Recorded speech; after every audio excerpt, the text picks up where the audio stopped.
everyone, welcome back to another video from Crypto Basics. In today's episode, I'm going to be showing you how to sign out of your Unstoppable Wallet application. So without further ado, let's get straight into the video. First of all, open your Unstoppable Wallet app. Once you're inside the main homepage for your wallet, tap on the settings icon located at the bottom right hand corner. Now, tap on Manage Wallets under Settings. Tap on the three dots right next to your wallet, and then, before logging out of your wallet, first make sure that you've backed up your recovery phrase or your private keys. In order to back it up, go ahead and select either recovery phrase or private keys option, or you can also back up your public keys so that you can get access back to your wallet if you want in the future. Make sure to keep a backup of your recovery phrases. Write down your recovery phrases in a piece of paper in the correct order, since you will need them in order to restore your wallet. After you've backed up your recovery phrase,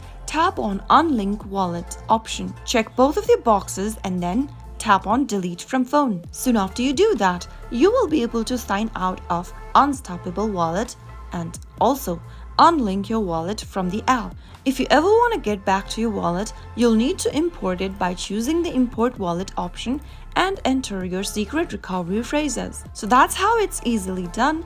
If you found the video to be helpful, go ahead and give us a thumbs up. Don't forget to subscribe to our channel by hitting the subscribe button. Also press the bell icon so that you'll never miss another upcoming upload from us. I'll see you again in the next video. Goodbye till then.